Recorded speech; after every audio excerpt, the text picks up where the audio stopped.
manusia terdiri dari beberapa bagian utama, yaitu yang pertama otak besar atau cerebrum, memiliki dua belahan atau hemisfer dan bertanggung jawab untuk fungsi-fungsi kognitif seperti berpikir, belajar, dan mengingat.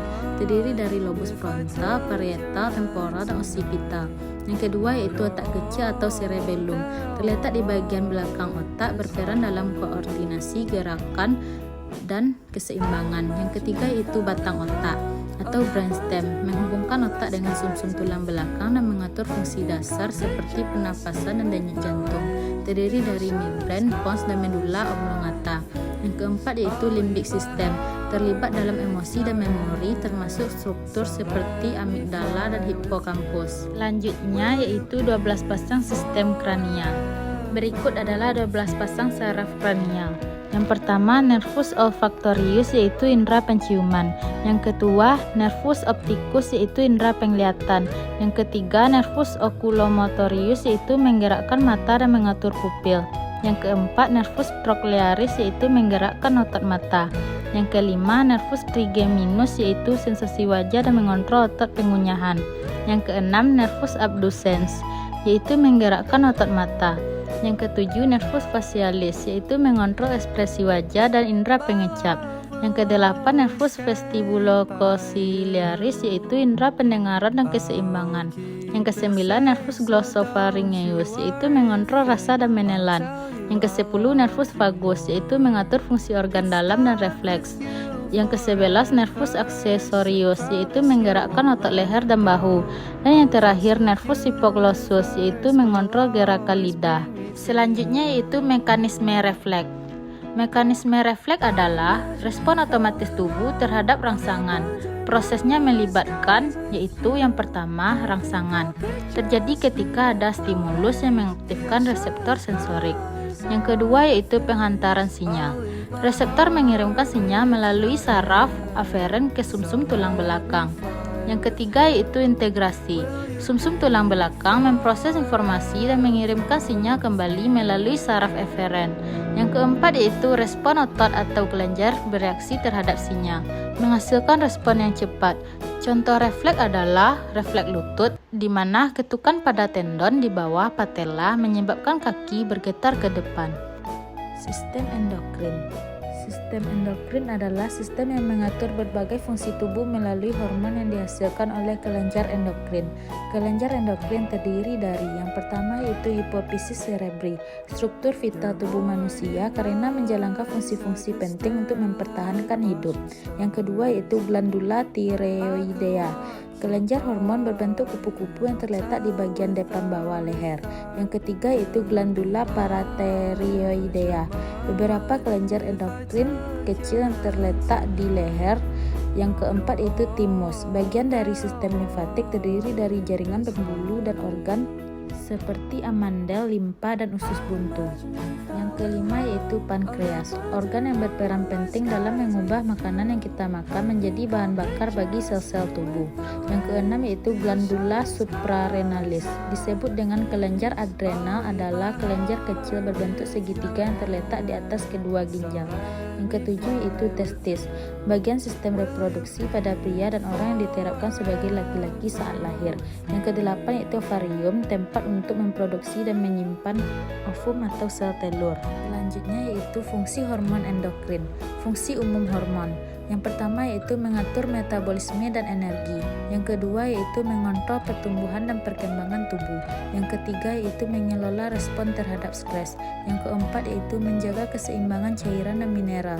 Yang kelima yaitu mengatur siklus reproduksi dan fungsi seksual. Sistem endokrin bekerja secara kompleks untuk menjaga homeostasis dalam tubuh. Sistem reproduksi. Sistem reproduksi atau sistem genital adalah sistem organ seks dalam organisme yang bekerja sama untuk tujuan reproduksi seksual. Banyak zat non-hidup seperti cairan hormon dan feromon juga merupakan aksesoris penting untuk sistem reproduksi. Organ reproduksi pria, yang pertama yaitu testis, organ yang menghasilkan sperma dan hormon testosteron. Yang kedua yaitu epididymis, tempat pematangan dan penyimpanan sperma. Yang ketiga yaitu vas deferens, saluran yang mengangkut sperma dari epididymis ke uretra. Yang keempat yaitu kelenjar seminal, menghasilkan cairan yang menjadi bagian dari semen. Yang kelima yaitu prostat, menghasilkan cairan yang membantu melindungi dan mengangkut sperma. Yang keenam yaitu uretra, saluran yang mengeluarkan urin dan semen dari tubuh. Dan yang ketujuh yaitu penis, organ eksternal yang berfungsi dalam proses kopulasi dan pengeluaran urin. Selanjutnya yaitu organ reproduksi wanita. Yang pertama yaitu ovarium, organ yang memproduksi sel telur atau ovum dan hormon estrogen serta progesteron. Yang kedua, tuba falopi, saluran tempat fertilisasi sel telur oleh sperma terjadi. Yang ketiga yaitu rahim atau uterus, tempat perkembangan janin selama kehamilan. Yang keempat yaitu serviks, bagian bawah rahim yang menghubungkan ke vagina. Yang kelima, vagina, saluran yang menghubungkan rahim ke luar tubuh, juga berfungsi sebagai saluran untuk menstruasi dan melahirkan. Dan yang terakhir yaitu kelenjar Bartholin, menghasilkan cairan lubrikan saat berhubungan seksual. Selanjutnya, proses reproduksi. Yang pertama, fertilisasi. Sel telur yang matang dikeluarkan dari ovarium dan bertemu dengan sperma di tuba falopi. Yang kedua, implantasi.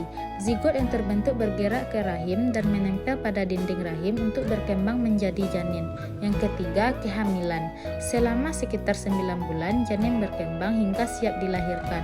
Sistem reproduksi sangat penting untuk kelangsungan spesies dan memiliki peran kunci dalam kesehatan reproduksi.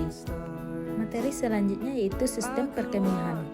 Sistem perkemihan atau sistem urunaria adalah bagian penting dari tubuh manusia yang bertanggung jawab untuk produksi, penyimpanan, dan pengeluaran urin.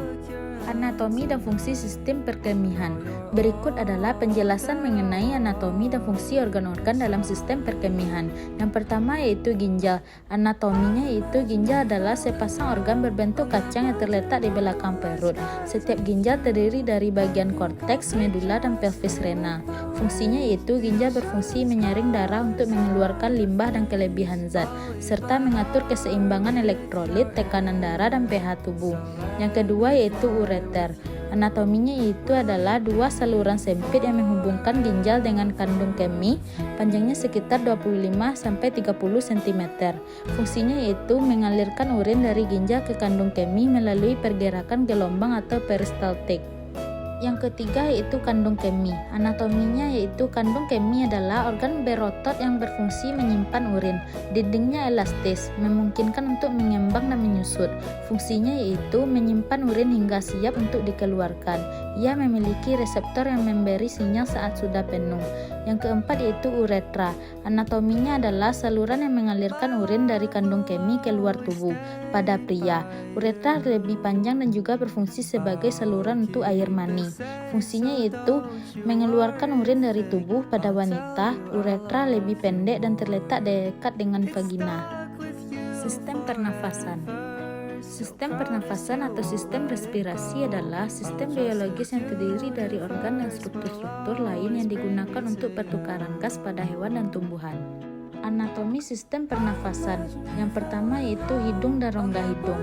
Fungsinya yaitu memanaskan, melembabkan, dan menyaring udara yang masuk. Anatominya terdiri dari bagian luar atau hidung dan rongga di dalamnya. Yang kedua yaitu faring. Fungsinya saluran yang menghubungkan rongga hidung dan mulut ke laring.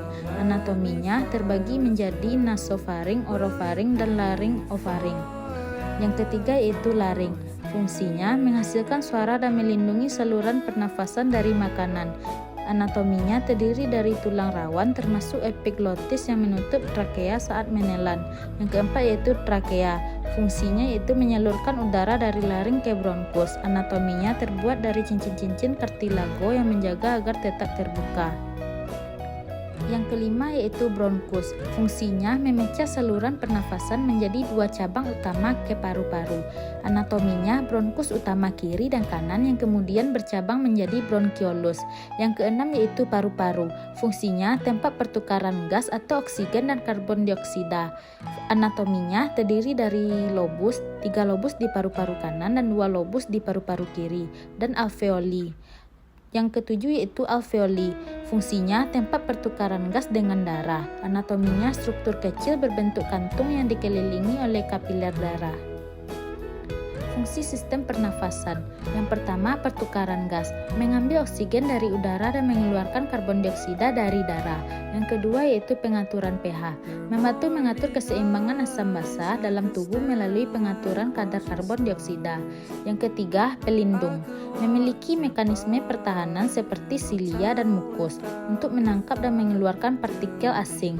Yang keempat yaitu penghasil suara, menghasilkan suara melalui getaran pita suara di laring. Yang kelima yaitu pengaturan suhu dan kelembapan, memanaskan dan melembabkan udara sebelum masuk ke paru-paru.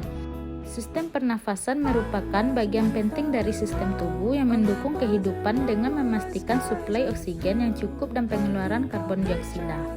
Sistem muskuloskeletal. Muskuloskeletal terdiri dari kata muskulo yang memiliki arti otot dan kata skeletal yang memiliki arti tulang. Muskulo atau muskular adalah jaringan otot-otot tubuh. Ilmu yang mempelajari tentang muskulo atau jaringan otot-otot tubuh adalah miologi. Skeletal atau osteo adalah tulang kerangka tubuh. Selanjutnya yaitu rangka atau skeleton. Yang pertama itu rangka aksial, adalah rangka-rangka penyusun sumbu tubuh yang terdiri dari tulang tengkorak, tulang hyoid, kolumna vertebrae atau tulang belakang, sternum atau tulang dada, costa atau tulang rusuk. Yang pertama yaitu tulang tengkorak, berfungsi melindungi otak, organ pendengaran dan organ penglihatan. Hubungan antar tulang yang terdapat pada tempurung kepala termasuk jenis suture yaitu tidak ada gerak. Yang kedua yaitu tulang hyoid. Tulang yang berbentuk seperti huruf U terletak di antara laring dan mandibula. Hyoid berfungsi sebagai tempat melekatnya beberapa otot mulut dan lidah. Yang ketiga yaitu tulang dada dan tulang rusuk atau sternum dan atau costa, membentuk perisai pelindung bagi organ-organ penting yang terdapat di dalam dada seperti paru-paru dan jantung.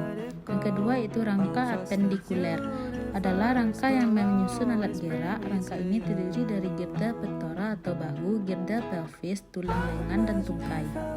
Yang pertama yaitu girdal pektoral atau bahu. Setiap girdal pektoral memiliki dua tulang klavikula dan spakula yang berfungsi untuk melekatkan tulang lengan ke rangka aksial. Yang kedua yaitu girdal pelvis, mentransmisikan berat rumpus ke bagian tungkai bawah dan melindungi organ-organ abdominal sang pelvis. Yang ketiga yaitu tulang lengan. Fungsi tulang lengan atas adalah menjadi tempat melekatnya 13 otot dan ligamen yang menggerakkan tangan dan sikut. Dan yang terakhir yaitu tungkai. Secara anatomis, bagian proksimal dari tungkai bawah antara girdal pelvis dan lutut adalah paha. Selanjutnya yaitu otot atau muskles. Otot adalah sebuah jaringan dalam tubuh manusia yang berfungsi sebagai alat gerak aktif yang menggerakkan tulang otot. Diklasifikasikan menjadi 3 jenis yaitu yang pertama otot lurik atau otot rangka. Otot yang bekerja secara sadar, berbentuk silindris, bergerak dalam waktu cepat dan lelah. Yang kedua otot polos. Otot yang bekerja tanpa kita sadari, bergerak kuat dan lambat. Otot ini tersebar di seluruh tubuh mulai dari saluran pernafasan, rahim, kandung kemih hingga saluran pencernaan. Dan yang terakhir yaitu otot jantung. Otot yang bekerja di luar kesadaran, berbentuk sel rabut lurik yang bercabang, bergerak dengan kuat dan berirama. Otot ini terletak di jantung, berfungsi untuk memompa darah. Materi selanjutnya yaitu sistem integumen. Sistem integumen adalah sistem organ yang membedakan, memisahkan, melindungi, dan menginformasikan hewan terhadap lingkungan sekitarnya. Sistem ini seringkali merupakan bagian sistem organ yang terbesar yang mencakup kulit, rambut, bulu, sisik, kuku, kelenjar keringat, dan produknya. Selanjutnya yaitu struktur anatomi kulit. Yang pertama, epidermis adalah lapisan terluar kulit, terdiri dari sel-sel epitel yang sebagian besar adalah keratinosit, mengandung melanosit atau penghasil pigmen, dan sel-sel Langerhans atau bagian dari sistem imun. Tidak memiliki pembuluh darah, nutrisi diperoleh dari lapisan di bawahnya. Yang kedua yaitu dermis, adalah terletak di bawah epidermis, terdiri dari jaringan ikat yang kuat, memberikan kekuatan dan elastisitas, mengandung pembuluh darah, saraf, kelenjar keringat, dan folikel rambut. Terdiri dari 2 lapisan, yaitu papillary dermis. Lapisan atas dengan papilla dermis yang meningkatkan permukaan kontak dengan epidermis. Yang kedua yaitu reticular dermis, lapisan yang lebih dalam, lebih tebal, dan berisi serat kolagen dan elastin. Yang ketiga yaitu hipodermis atau subkutis, adalah lapisan terdalam kulit, terdiri dari jaringan lemak dan jaringan ikat. Selanjutnya yaitu fungsi kulit. Yang pertama, perlindungan. Melindungi tubuh dari kerusakan fisik, infeksi, dan kehilangan air. Yang kedua yaitu regulasi suhu. Mengatur suhu tubuh melalui kelenjar keringat dan pembuluh darah. Yang ketiga yaitu sensation. Menerima rangsangan dari lingkungan melalui reseptor sensori. Yang keempat yaitu sintesis vitamin D. Memproduksi vitamin D saat terkena sinar matahari. Yang kelima yaitu penyimpanan. Menyimpan air dan lemak. Yang keenam yaitu kelenjar. Terdapat kelenjar keringat atau sudoriferous dan kelenjar minyak atau sebaceous yang berfungsi dalam regulasi kelembapan dan pelumasan kulit. Dan yang terakhir yaitu rambut dan kuku. Struktur tambahan yang terbuat dari keratin berfungsi dalam perlindungan dan estetika. Sistem integumen sangat penting untuk menjaga kesehatan tubuh secara keseluruhan. Materi selanjutnya yaitu sistem kardiovaskular. Sistem peredaran darah atau sistem kardiovaskular atau yang biasa disebut sistem sirkulasi adalah suatu sistem organ yang berfungsi memindahkan zat dan nutrisi dari sel. Sistem ini juga membantu stabilisasi suhu dan pH tubuh. Selanjutnya yaitu anatomi jantung. Yang pertama jantung. Jantung adalah organ otot yang berfungsi memompa darah ke seluruh tubuh, terdiri dari 4 ruang. Yang pertama yaitu atrium kiri, menerima darah kaya oksigen dari paru-paru. Yang kedua yaitu atrium kanan, menerima darah yang kaya karbon dioksida dari tubuh. Yang ketiga yaitu ventrikel kiri, memompa darah kaya oksigen ke seluruh tubuh. Dan yang terakhir yaitu ventrikel kanan, memompa darah kaya karbon dioksida ke paru-paru untuk oksigenasi. Yang kedua yaitu katup jantung. Yang pertama katup trikuspid, mengatur aliran darah dari atrium kanan ke ventrikel kanan. Yang kedua katup pulmonal, mengatur aliran darah dari ventrikel kanan ke arteri pulmonalis. Yang ketiga katup mitral, mengatur aliran darah dari atrium ke ventrikel kiri. Dan yang terakhir yaitu katup aorta, mengatur aliran darah dari ventrikel kiri ke aorta. Selanjutnya yaitu sistem peredaran darah. Yang pertama sistem peredaran darah besar atau sirkulasi sistemik, mengedarkan darah dari jantung ke seluruh tubuh dan kembali ke jantung. Darah kaya oksigen dipompakan dari ventrikel kiri ke aorta kemudian ke seluruh jaringan tubuh. Yang kedua yaitu sistem peredaran darah kecil atau sirkulasi pulmonal, mengedarkan darah dari jantung ke paru-paru dan kembali. Darah yang kaya karbon dioksida dipompakan dari ventrikel kanan ke arteri pulmonalis menuju paru-paru untuk mendapatkan oksigen. Yang ketiga yaitu pembuluh darah. Yang pertama arteri adalah pembuluh darah yang membawa darah dari jantung, contoh aorta, arteri pulmonalis. Yang kedua vena adalah pembuluh darah yang membawa darah kembali ke jantung, contoh vena cava superior dan inferior. Yang ketiga yaitu kapiler adalah pembuluh darah kecil yang menghubungkan arteri dan vena tempat pertukaran gas dan nutrisi terjadi. Selanjutnya, fungsi sistem kardiovaskular. Yang pertama, menyediakan oksigen dan nutrisi kepada sel-sel tubuh. Yang kedua, mengangkut karbon dioksida dan limbah dari sel-sel tubuh. Yang ketiga, membantu dalam pengaturan suhu tubuh dan keseimbangan cairan. Sistem kardiovaskular sangat penting bagi kelangsungan hidup dan kesehatan tubuh. Materi selanjutnya yaitu sistem hematologi. Hematologi adalah disiplin medis yang beragam yang mencakup perkembangan normal dan kelainan bawaan atau didapat yang terkait dengan sel darah merah atau RBC, leukosit atau sel darah putih, WBC, trombosit, dan faktor koagulasi. Selanjutnya yaitu komponen darah. Darah terdiri dari beberapa komponen utama yaitu yang pertama sel darah merah atau eritrosit. Fungsinya mengangkut oksigen dari paru-paru ke seluruh tubuh dan membawa karbon dioksida kembali ke paru-paru untuk dikeluarkan. Yang kedua yaitu sel darah putih atau leukosit. Fungsinya berperan dalam sistem kekebalan tubuh, melindungi tubuh dari infeksi dan penyakit. Ada beberapa jenis leukosit termasuk yang pertama neutrofil, yaitu melawan infeksi bakteri. Yang kedua limfosit, yaitu terlibat dalam respon imun adaptif. Yang ketiga itu monosit, yaitu menghancurkan patogen dan sel-sel mati. Yang keempat yaitu eosinofil, yaitu mengatasi infeksi, parasit, dan reaksi alergi. Dan yang terakhir yaitu basofil, yaitu terlibat dalam proses alergi dan peradangan. Yang ketiga yaitu platelet atau trombosit.